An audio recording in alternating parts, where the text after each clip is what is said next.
Hi everyone. Good afternoon to all of you who are here in India, and maybe good evening to people who are in Singapore, including Kimi. So what we are going to do today is I have my long-term friend Kimi, who I met in 1987. Maybe most of you are not born in that year. So we've been friends for more than 3 decades. Um, so what we'll do with Kimi is that we'll spend about 20-30 minutes where I may have a few questions for you, and then we will open up the thing for the audience. So I Sure. know you very well. I know your journey. You come from a very low middle class family from Mumbai. Through hard work, you got into IIT Kharagpur, and then uh, you went to Lucknow, and all of that happened. Please take us through your journey. Maybe take about 5-6 minutes, and then based on whatever you share, I may have some questions. And I promise the audience that I will give a lot of time for you to ask questions. So whenever you have questions, just make a note of them. And then when it's time for us to ask questions, you can raise your hands, and I'll call one by one and let you ask those questions. Over to you, Kimi. Please share Sure. your journey so far, 1987 till now, the time, just like Yeah, a 5 minute. sure. Maybe I'll start. Yeah, I won't start from the time I got out of the womb, but yeah, yeah. Anyway, thank you, Srikanth, for inviting me and having this interaction. It's always a pleasure to speak on entrepreneurship to current and future entrepreneurs as such. Uh, I mean, my journey has been quite ordinary for the most part. I was born in Bombay in a typical small Bombay matchbox kind of a house in a middle class. Those days the middle class was not stratified as lower middle class, middle class, and upper middle class. I mean, so I was like mostly you'd say the lower end of the middle class. uh, Father had moved from Tamil Nadu, where I was originally from, to Bombay in search of a job, and I grew up in Bombay, and then was fortunate enough to get into IIT. From IIT, I studied electrical engineering at IIT Kharagpur, where, of course, I met you, and I think the best 4 years of my life ever. Then I worked in Tisco as a graduate trainee initially, and in my second year, I spent 2 years there. I was an electrical engineer in a construction site out there, building up a project for making billets. I was quite keen to do management at that time, so I gave CAT. I could clear the entrance only in my third attempt, which was in 1993, and then I joined IIM Lucknow. I studied there for 2 years. Again, a fantastic experience, great place. And I got a job in marketing as assistant brand manager with Procter and Gamble. I was based in Bombay. By that time, I was clear that I had enough of studies, and then I started my corporate life in full earnest, because Tata Steel was more like, I wasn't sure what I was going to do. I'll try out working and so on and so forth. But I was very clear that I wanted to not have any more studies after PNG. Sorry, after I am Lucknow. So I was there in PNG for about 3.5 years. During that time, I learned a lot. PNG is a great place to learn business, because they converted everything into a science, into a proper technique, a methodology. You write everything, you express your thoughts in writing, and I met a bunch of excellent people out there. PNG is literally my DNA, in my DNA, I would say. I also got inspired by some people I met during my sales training, who gave me the thought that, if these guys can be on their own and do so much, even I can. And then some home truths started dawning for me. The first of which was that, when you're working, I felt, these are my perceptions, when you're working in a company, you really work for your boss. You don't work for the company. That's something that I got very clear and it kind of got reinforced day after day. And you kind of realize these things when the company does not do well, and people have to get into situations that require a lot of conflict resolution. The second thing that I realized was that if you're an employee, you will always make less than your employer, unless of course you are an employee in a failing startup. Okay. But otherwise you will always make less than your employer. And so I knew that, I mean, it was getting very obvious to me. So so if I have a great business idea, uh, I'm going to continue to get my salary with maybe minor incentives. The guy who's going to make all the money is the owner of the company. So that became very clear to me. And that automatically led me to the conclusion that there's always going to be a ceiling if I'm going to be employed with somebody, both in terms of what I can do, the freedom that I have, and what I can achieve in terms of the wealth that I can have for myself, or the value that I can create. So all these factors, plus I had a friend who thought very similarly. So all these factors plus discussion with this friend led me to jump into entrepreneurship. I had no business background as such, and we had no business idea to start with when we decided to get into entrepreneurship. We just knew that we had met up with a guy who was running Cricinfo at that time, a guy called Badri Seshadri, and he said that you come over, we'll figure something out. We trusted him. We moved from Bombay to Chennai, and and that's how we created our first startup called Intercept Technologies India Private Limited. Raised, amongst the first VC funded firms in a newly getting created ecosystem in India. Ran it for a while, faced the dot-com bust and failed over there. And but once you're an entrepreneur, it's almost impossible to go back to a corporate job. So then I joined hands with another bunch of guys, and that's when I moved to Bangalore, where I was there for about 21 years. Uh, where we got into what I now, looking back, one of the dumbest things to do, which is to do an India software services firm. And that again failed largely because, of course, the economic environment was bad, but also the other two partners, there were three of us, the other two partners had a dispute. And so the business had to be basically shut down. By that time, my partner from the first business had started an analytics firm called Marketics.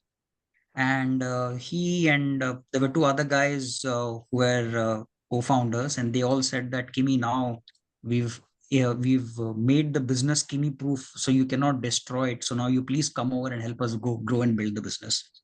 And that was a dream run because we applied the learnings from all our failures into this business. We had the huge tailwind in terms of economic growth. We had hit upon the right business model. So a whole lot of things. So we were lucky, and we were smart enough to apply some of the learnings from our failures into this business. And in 2007, we got an offer to be bought out by a company that just got listed in NYSE. It was called WNS, and the transaction got completed in 2008. Since then, I've been an investor, investing largely in public markets, and I recently relocated to Singapore. So uh, that's my story so far. Kimi, it's so easy to say that you recently relocated to Singapore. Did you realize that you've been in Singapore for more than 18 months now? Time Yeah, flies. Okay, so yeah. Kimi, this is a question. I'll keep it to the end. It's a very we want answers. My son was curious to know how you got the name Kimi. But before that, let me ask this question. When you first left PNG to start your own business, you face the challenge of not having a clear business idea. That's what I Yep. heard many times. So what advice would you give entrepreneurs who find themselves in a similar situation? I think you must have some money to sustain yourself. Reflecting on my own journey, we had about 96,000 rupees back in those days as provident fund money that would be released 2 months after I quit and filled up some forms that would allow that money to be released. But we were very hungry.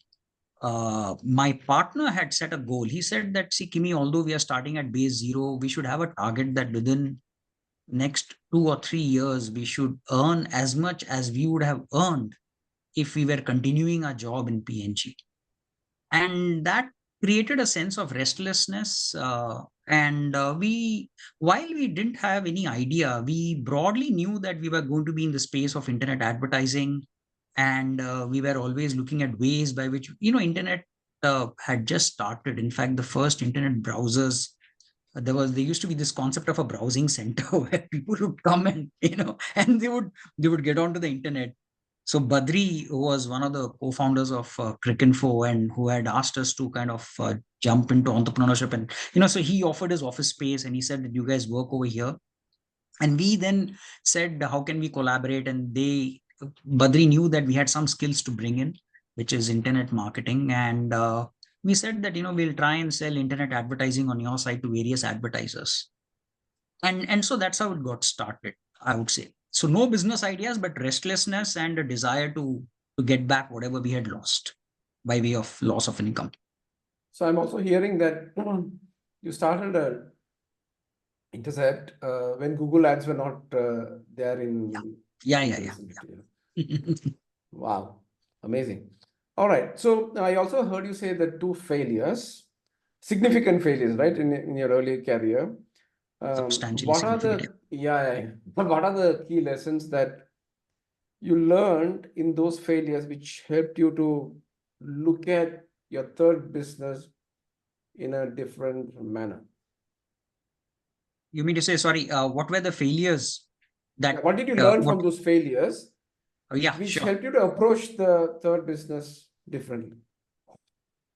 Okay, firstly, I think failure is very important, essential ingredient, I feel, because failure allows you to see things in a manner so objective that success cannot allow, because in your when you've really failed, you're very, very keen to unpeel the onion to know really what went wrong.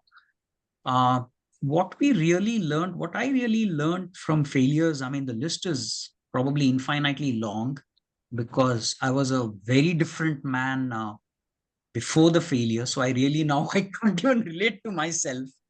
uh, the learnings in terms of the big learning in terms of business, I would say, is that get into a business where one business failure, one failure in terms of either wrong recruitment, wrong sales, wrong product idea does not cripple you. And this was told to me by my partner in the second business. We were selling treasury software product along with our services business. We also had a treasury software product.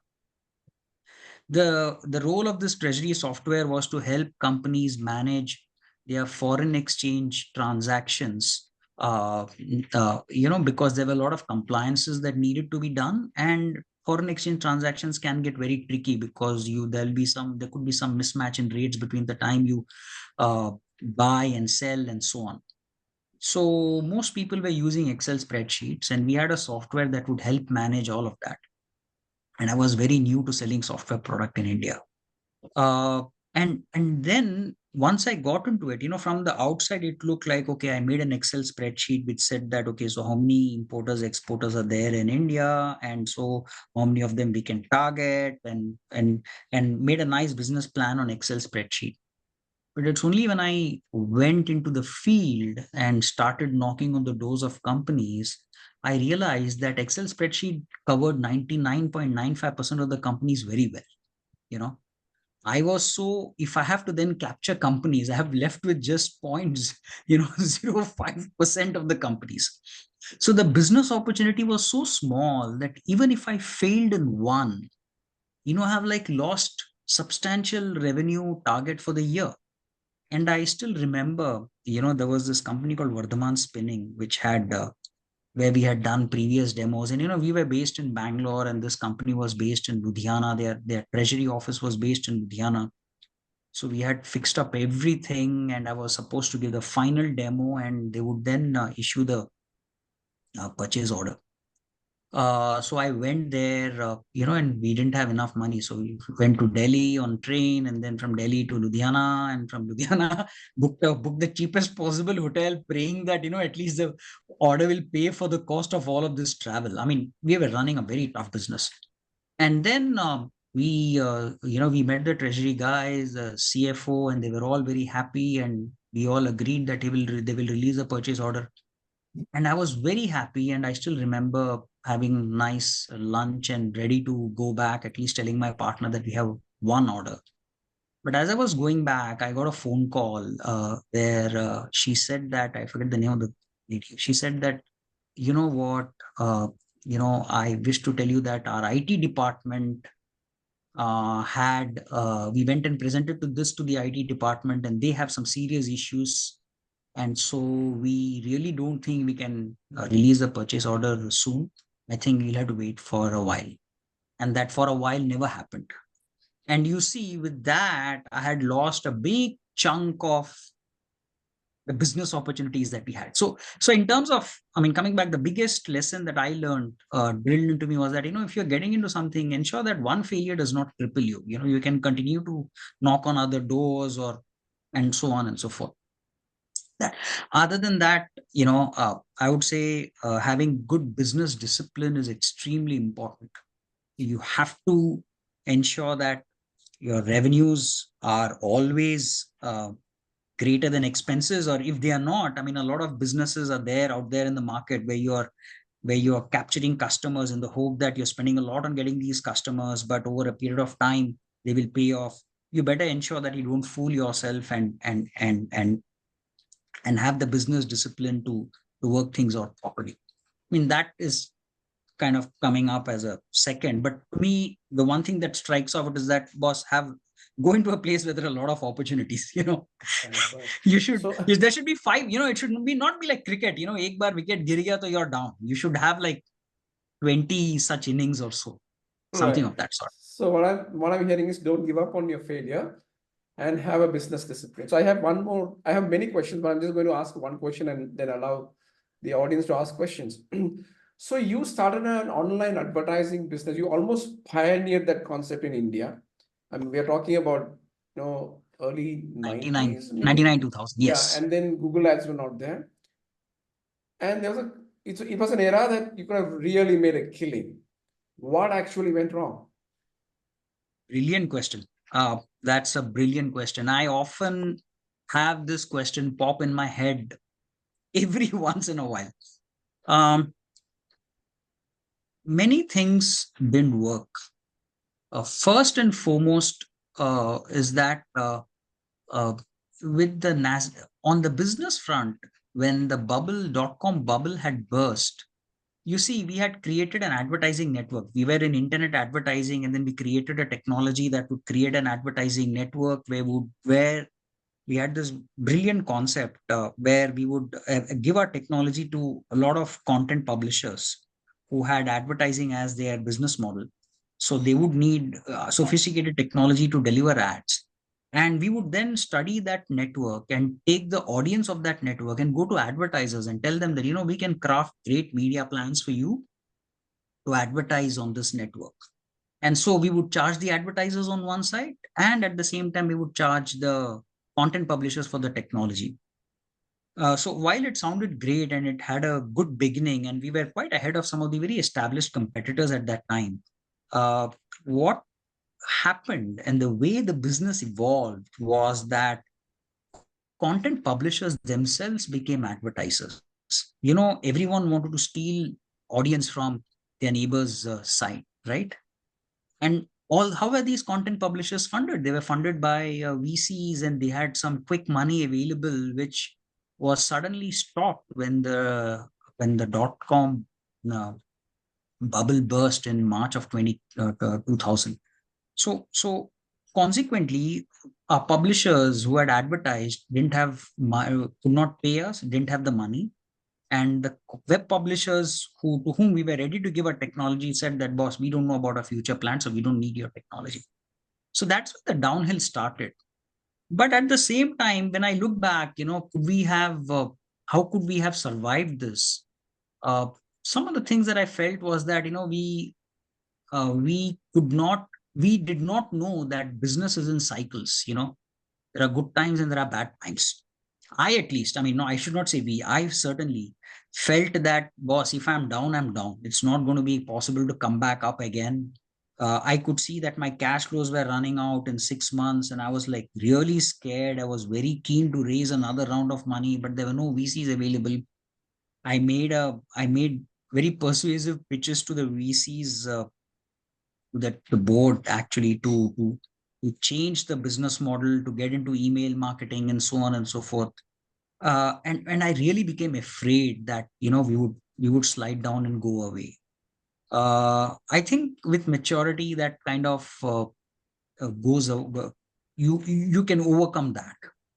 I also felt that, I wish I had a business guide, a mentor, and this idea has been very recent in my mind. Okay, because when I read, obviously I started, you read a lot about entrepreneurs, and I'm very fascinated by some of the most successful entrepreneurs over the generation, from Bill Gates when I started out to, Jeff Bezos and so on. A lot of them have guides or mentors who have seen business cycles, who are at least one generation older, and they could say, hey buddy, chill, this is all going to work out, this is all going to be fine. You need to do ABC, think on those lines. I wish I had someone like that during those times, and I think we could have succeeded. Yeah, that's what I would say. So what I'm hearing is either, yeah, a mentor who has gone through the experience, who would have shared their wisdom so that you could have taken Yeah. informed decisions. What I'm hearing. Okay. Yeah. All right. So I'm just going to open the floor for questions, and I have a lot of questions. What I would like people who are in this session is to put your hand up, and I'm going to put this on gallery view so that Kimi and I can see all of you on video. Please come on video. Don't feel shy. And then put your hands up and start. I'll call one after the other and allow you to ask questions. If you're shy, I'll just take over and I'm going to ask questions.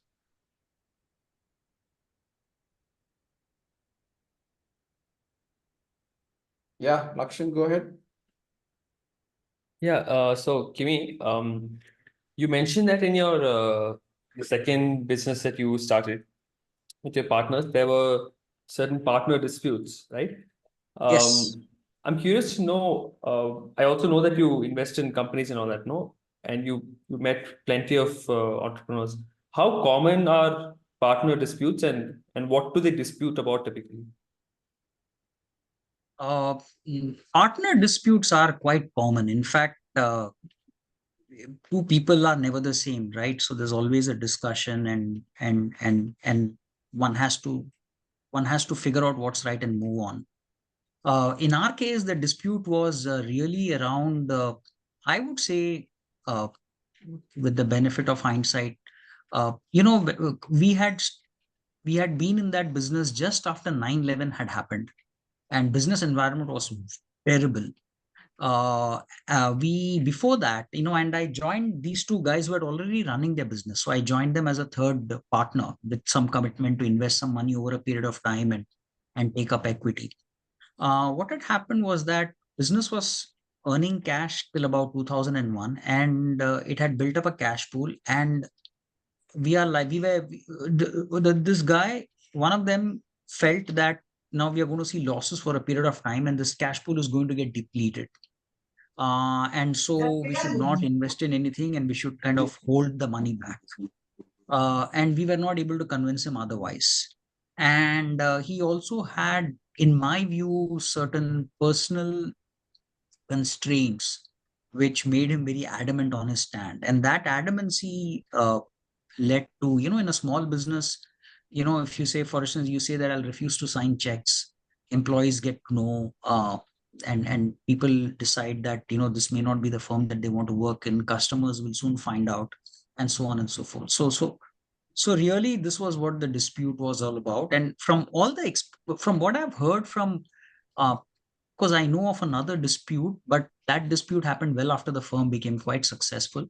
I think the disputes are largely around the directions in which you want to run the business, and essentially, as the business grows, you have to make clear choices.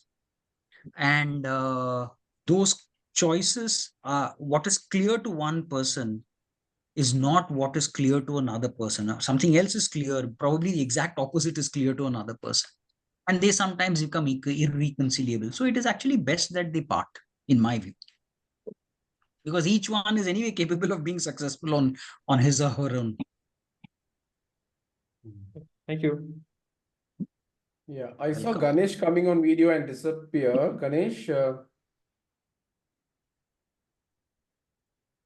I muted, disappear Ganesh. only to appear again. Go I'm ahead. right here and watching closely. So, Kimi, I have a question. Thanks, Sri, for Yeah. opening this up midway.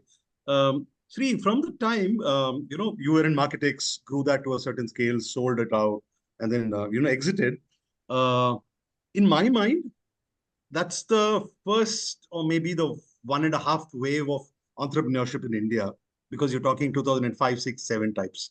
Cut to today, and the contours of entrepreneurship, the texture, the tonality has all changed quite a bit, right? Drastically in India. Yes, yes, Uh, yes. so what would you call out as some of the things that are part of this wave of entrepreneurship? Call it entrepreneurship 2.0, 3.0, whatever, but you know what I mean. So post-COVID, possibly, what do you think are the key pegs or pillars or drivers of entrepreneurship in India? Okay. I'm not sure whether post-COVID or what, but obviously I also agree that this is a different era, if you will, of entrepreneurship compared to the entrepreneurial era that I had lived in. I see a lot of positives now. I have met and I have interviewed entrepreneurs myself, a lot of them. It is very fascinating to see that entrepreneurship has become mainstream. People want to start and be on their own at a very, very early age. Uh, uh, of course, every positive has also got its negative. So some people may want to have entrepreneurship just as a badge of honor, but I think it's okay. I mean, but I think the good thing is that I see a lot of people who are at least 5x as smart, as business savvy as I was at their age. So that's a big, big plus. And to me, entrepreneurship, I mean, I think Peter Drucker had written a book called Innovation and Entrepreneurship, where he said that the biggest engine of job creation and innovation is actually entrepreneurship. And I firmly believe that. And so it's very exciting to know that there are so many guys who are trying out something new and so on and so forth. So that's something that I feel very excited about. Right, right. The but some of the other things that come with it is that businesses. I once was talking to someone about entrepreneurship and business, and he told me, Kimi, do you know the business success, the difference between an entrepreneur and a businessman? I said, no, what is it, according to you? He said that a businessman is an entrepreneur who makes money. Okay, so that is critical. So he was That a was very wise statement.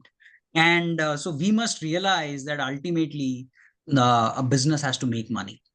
And many entrepreneurs may lose sight of that or get sidetracked.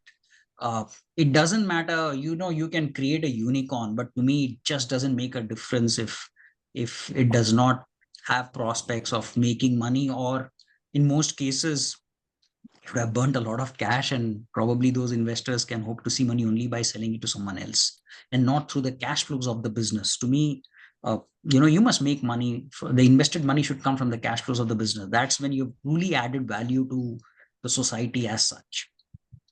So those are the two things that I would say. thank you, a small supplementary, and then I'll give it up. So today, where do you think big money-making opportunities lie? Exciting opportunities for entrepreneurs. The large spaces that you referred to earlier, where opportunities. I Any couple obviously that come to India. your mind? Any couple that Sorry. any couple that come to your mind? One or two areas, spaces, ideas. See, okay, I have themes in mind. I don't have ideas in mind. Yeah. The difference between a theme and an idea. Yeah, a Yes, business idea has to be, yeah. So to me, India is a growing economy, right? It is going to grow for a while. I think finance, I mean, these are so broad that I think I don't have anything unique to add. I mean, I just think financialization, I see from wherever I see, I think that's a very big idea. And I think that's going to be there. Um, Tech, application of tech, because you can leapfrog generations of technology from what the Western world had to where we are right now. That's another theme. But as I answer them spontaneously, I realize that there's really nothing great I have to add to this. These are themes. I don't think much can be done with yes. these themes. Thank you, Kimi. Thanks. Most welcome. Right. Yeah, go ahead, Saga. You have to unmute yourself. Yeah. Go ahead. Yeah. So, Kimi, you mentioned about growing up in a middle class family in Mumbai, and then your entire academic thing was a self-created success, if I may. And then you've spoken about how your third venture became successful. So, uh, uh, a two-part question is, one, what are those core beliefs that kept you going throughout? There have been probably challenges at every stage. And what are the key habits or things that you do or did consistently that helped you stay on track? Oh, brilliant question. Questions rather. Um, Core belief was there.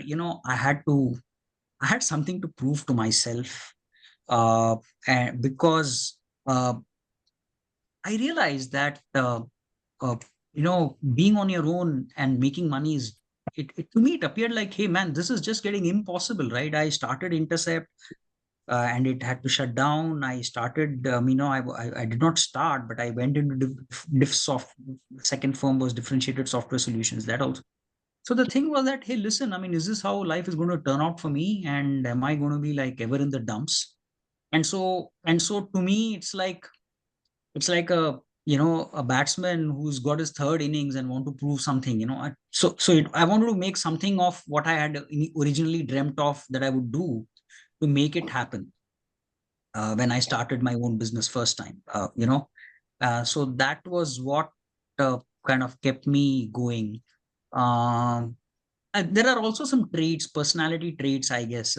One is that I really think that if I think I'm right, I really uh, have very high difficulty listening to somebody else. So that automatically creates a problem if you have a boss, or if you have like somebody else. So I want to be my own boss.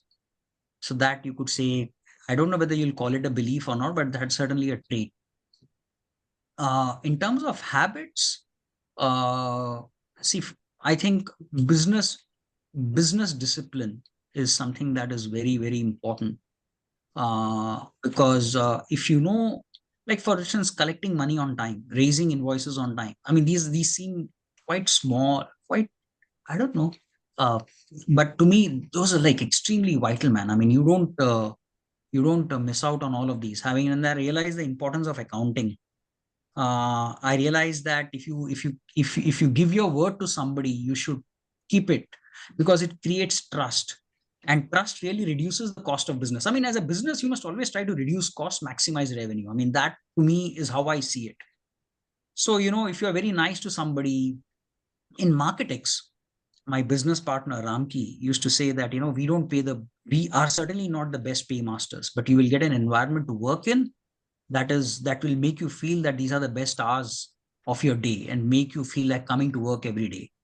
So what did that do? We created an environment where people love to work, so they gave their best, but at the same time we did not offer the best salary, so our costs were lower, which means the profitability, potential for profits were higher if we get our revenues right. So uh, ensuring that you should be trustworthy, to me that is extremely vital. So you should not overpromise, you should be extremely prudent, and so on and so forth. So I don't know whether you'll call that a habit, but that's something that to me is very important. And a good businessman will always judge you on that. So it's better to earn. So earning and keeping trust is very vital in business. It'll reduce the cost of business. It will generate a certain kind of goodwill that would take you some distance. You might be referred to somebody who says that, this guy is trustworthy, you should try out, and so on. Okay. Yeah.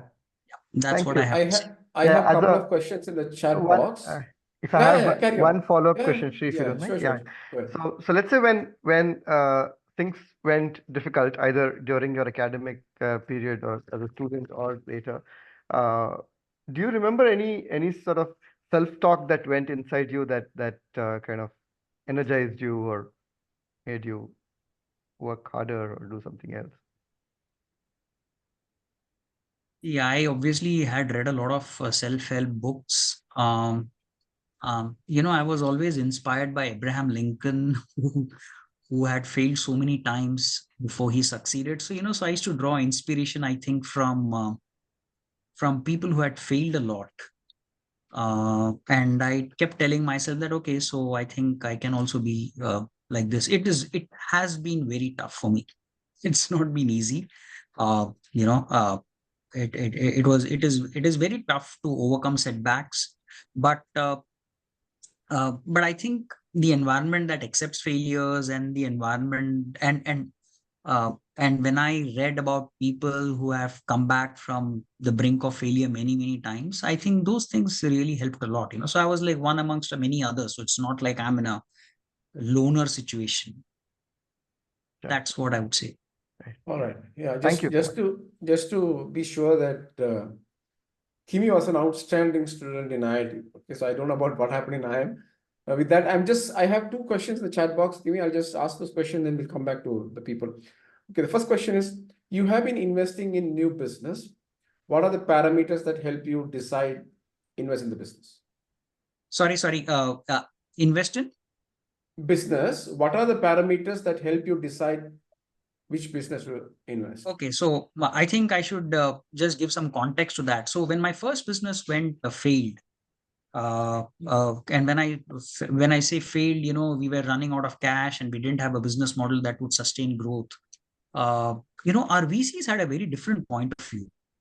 For them, business was about growing revenues. Forget about whether it's making money or not. Grow revenues, become larger and larger, and then you can eventually sell out. What that effectively meant was that they were saying we can sell our shares out, and to me and to my partner, it didn't sit well with what we had conceptualized about business and what we had learned from PNG. So that's when I did a lot of soul searching, and I landed up with with Warren Buffett runs a company called Berkshire Hathaway, right? And then he publishes all his letters on the internet, and I went and I stumbled upon them accidentally. I still remember the exact moment when I stumbled upon his letter, 1977 letter to shareholders, where he talks about how to really run a business and evaluate a business. And that was like epiphanic to me. And since then, and I've never had to look back after that. So when I think about, what I look for and what I invest in a business, it must earn profits. It must have consistent earning in profits. It must be sustainable. It must be strong enough to protect itself from competitive threats, and so on. It must effectively, as an investor, it must generate satisfactory returns on capital. So these are what I would say I would look for. Yeah, so I'm hearing this word, be profitable. If you're profitable, then I'm going to invest. If you're just playing around and mucking around you're just chasing revenue, then I'm not interested. Okay, so the next question profits are important. I mean, sorry, I just want to say this. See, I think we have grown up in an environment, or we grew up in an environment, much less so now, where making money was considered bad. But if you pause to think about it, see, why do you make money? You're making money because somebody is giving you money for a certain services that you have rendered. And obviously the services that you have rendered is far more valuable to him or her than the money that he or she has parted with you, right? So which means you've done more to her than the money that she has given you, and you've still made money because you have incurred less to give that service to her. I mean, to me, this is the beauty of business. So profitable means that you've done something good, which is why, it's important to be profitable.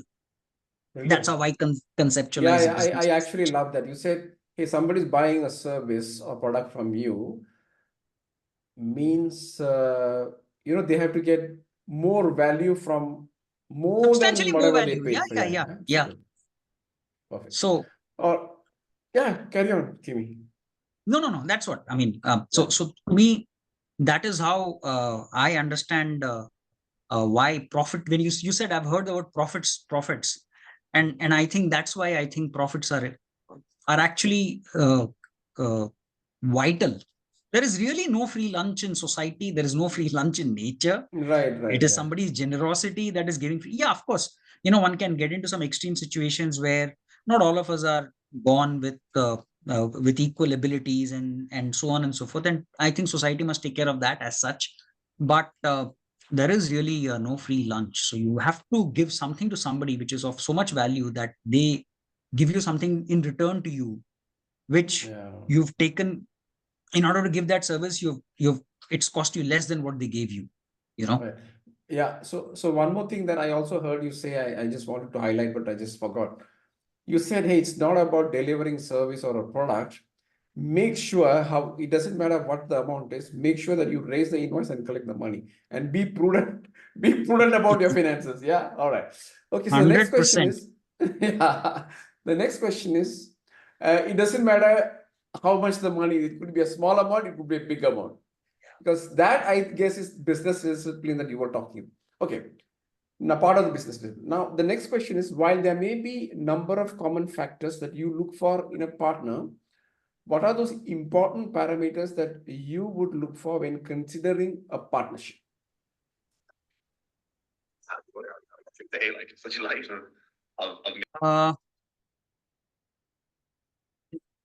I think, I mean, if okay, I think it depends on which stage of business you're in. But I guess if you're starting off, I mean, probably this question is related to what if you're starting off a business. I think somebody who broadly agrees with you in terms of the values with which you're starting off a business, but who brings a complementary skill set. I think that is important, because if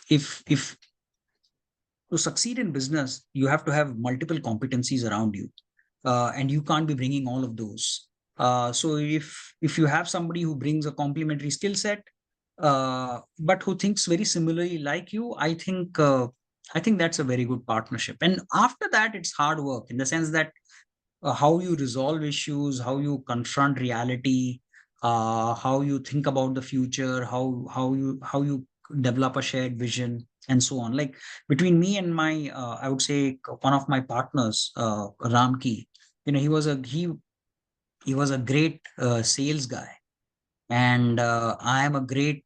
I can always tell you 10 things that can go wrong, and he will always tell you why things will work.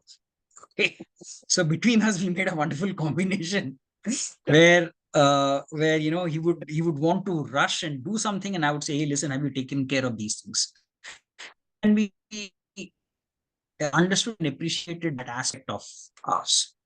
And the other thing that I don't know whether it's worth noting or not, one should not fight over how much of the pie am I getting. If you really focus on increasing the pie, it really doesn't matter if somebody has got, and this is late wisdom, because it's not so easy when you're in the thick of the situation. But even with late wisdom, one can look at applying this.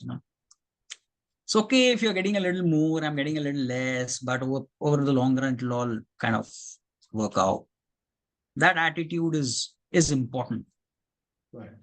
So what I'm learning from what you're sharing is that have a common vision, shared vision.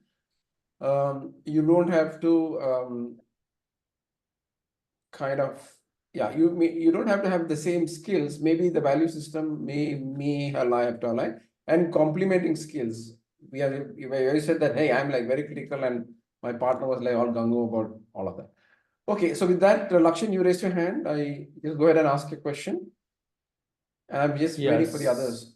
Yeah, so this is, I think, would be like a add-on to the previous two questions you asked, which is that when you are looking to invest in businesses, no, like we spoke about, what are certain parameters you look for? What do you look for in the person when you're investing in a business? Uh, High degree of integrity towards shareholders. I would say a certain kind of fiduciary responsibility. When you're running a business or heading a business, uh, and you are responsible. You are responsible for the money that you have raised from investors to ensure that they get a decent return. You are responsible for ensuring that your employees are treated fairly and justly. So with customers and suppliers and the ecosystem. So I think there is a high degree of fiduciariness, if you will, which is like, a sense of feeling that, some people have entrusted me with something. And so I have more than just ticking off the boxes that I need to do. That is what I would say. A certain sense of fiduciary responsibility. Right. So Thank you. since there's nobody raising hands, I am just going to go ahead with my questions. The question I have is, what has been your biggest motivator during times of difficulty?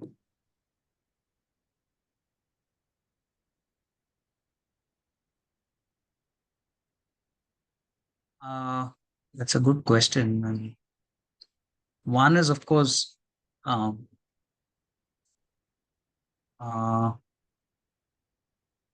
see, to ensure that the people who are working with me understand why we have tough times, why they need to be uh, sharing a certain burden that actually they did not sign up to share this, but they have to now share it.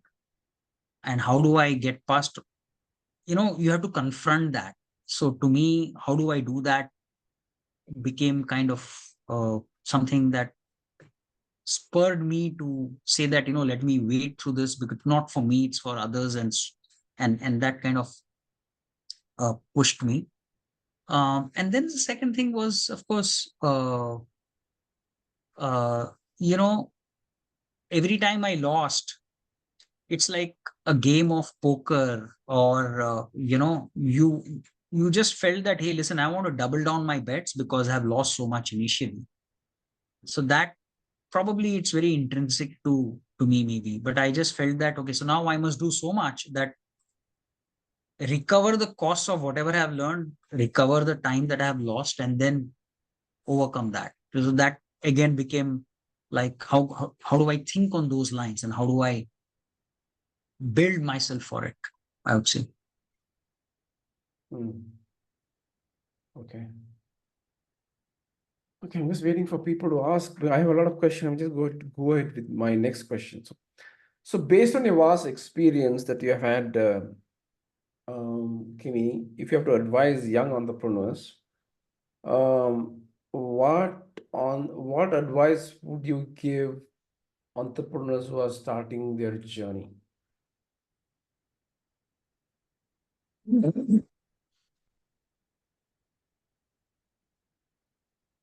What advice would I give entrepreneurs who are starting their journey is that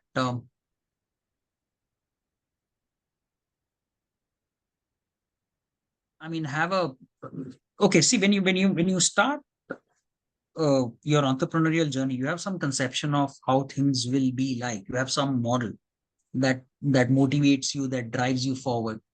You can rest assured that's not how reality will turn out.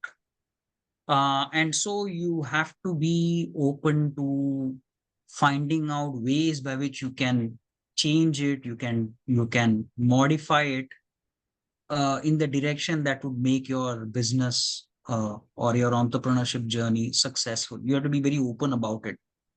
It can be emotionally very hurting. It could be like, for instance, you may have to sell something that you had always dreamt of at a very cheap price, or you may have to merge with a larger entity, or you may have raised some VC funding, and maybe you have to take a down round. So I think in order to navigate, you need to do what's best for the business. I would say um, that's what is the advice that I would like to give. Uh, Ultimately, uh, you have to think of it like, will this make money? Will this make money or not? To me, that's very, very important. Otherwise, you've just been. See, yeah, of course, any entrepreneur starting out knows the odds are against him or her, right? Because 90% of the business is failing. Obviously, the fact that you're trying to be amongst the 10% is that you must be sure that you have that something in you, or you have some idea in you that will put you in that 10% bracket. And you have to constantly move away from that 90% to the 10% as you work day in, day out. And of course, if you fail, it should not be on account of not having tried well enough. Like there are always external circumstances, because a lot of it is luck. So, and the only way to take care of luck is to be persistent and continue to do what you think is right, and eventually, luck is also will work. Luck is also Late is also fair. 50% of the work, 50% of the time, it will work in your favor. You have to go with that attitude, I guess. Mahima, you have put your hand up. Maybe you want to ask a question. Yeah. And then, yeah, go ahead. Actually, I've two questions. One is a follow-up on your question that you asked, what are the motivation that kept Kimi up? So mine is, you have the big picture in your mind and you want to fulfill your fiduciary duty, but when you have to live those day on a daily basis, what kept you going? And the second question is more philosophical. If you were to live your years again, what would you change? Okay, on first question, what kept me going when you had to do those fiduciary duties was, there is always an opportunity that one can think of in just about everything. So, if you have a certain situation, and that situation, and that you have to face up to a certain situation which is not going to be good, you can really think hard on what is the opportunity in that situation. It could be either something that you can learn, either some new idea that you can find, or there could be some situation. I mean, you have to think about what is the opportunity in this is what works for me. I try to find out what is the opportunity in that situation. Maybe it's a learning opportunity. Maybe it's a challenging opportunity. Maybe there's some opportunity, and that's what kind of kept me going. If I were to relive, I think some of the things that I would change is that I think I would try and get a mentor, somebody who's been there, done that. And I would have raised another round of funding, and probably from someone, I would have raised another round instead of being afraid and saying that, okay, I don't think this business will go any further. I would have been bolder. Let me put it this way. I think I would have been bolder, knowing that I was right, and this downturn is only going to come back after. I mean, it's going to come back after a while. All right. Okay, so we are on top of time, only left with like 4 minutes. I just want to make an announcement, and then we'll thank Kimi and wrap up. Okay, about 13 months ago, I started a community for coaches to help them get together and then learn from each other and so on and so forth. That was my project for the last year. I started the project end of December 2022. I ran very successfully. I started with some 30 coaches, and now it's close to about 150 coaches. So this year, my pet project is to build a large community for entrepreneurs who can. Entrepreneurial journey is a very lonely journey. Kimi, you know that, right? So the idea is to build a community and invite people like Kimi at least once in a month. I already have lined up speakers to come in the next 3-4. Then the next speaker will be an IIT Madras and Bangalore graduate who started He pioneered the co-working space in India about 28 years ago when internet and telephone lines were hard to get by. So I'm just concluding on the dates. Once I conclude on the dates, I'm going to make an announcement to all the people who have registered for this session. Plus, I'm going to put a post on the LinkedIn. In the meanwhile, if you want to become part of this community that I'm building, I just put a Google form. Just fill that up, and then we will have a conversation. And then if you feel that it's a community that you want to be a part of, we'll just start building that community together. Okay, Ganesh, you have raised your hand. Maybe you want to ask the question, and then we'll. Yes. One question or two quick questions, depends on how long Kimi's answer is. But the Just one first question. question, Kimi, first question is this. Yeah, okay. The only question is this. So looking back at your long career now, pre-Marketics, PNG, then Marketics, then post that. So you spoke of luck, a lot of factors, that a lot of things depend on luck. And then there are smart decisions, mistakes we make, foolish things we do, right? So how would you sum this up? And I'm asking from the point of view of what do you think are the smart things you've done, the big smart things you've done looking back overall in your career? What would you attribute to yourself, to your smartness? Hey, I did this right. I think thinking through risks, if if you can call that smart, if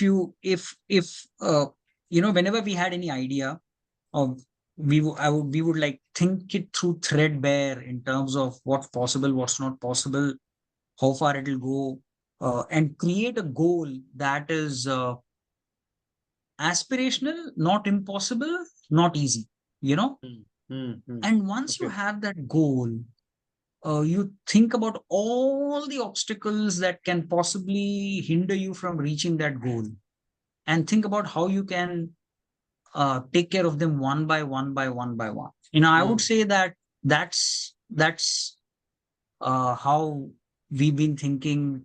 Intercept, Diffsoft was too small a time, Marketics, and then now when I invest. All right, thanks.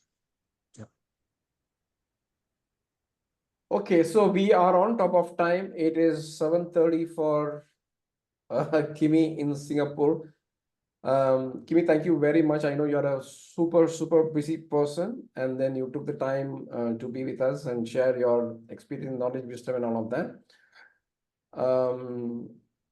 So I look forward to meeting you in Singapore very soon. We are building a large coaches community where Mahima has taken the responsibility, and then I'll see you there. All right. Most welcome. Thank you, everyone. Thanks a lot. I enjoyed it myself. Thanks. Thanks, Bye-bye. Kimi.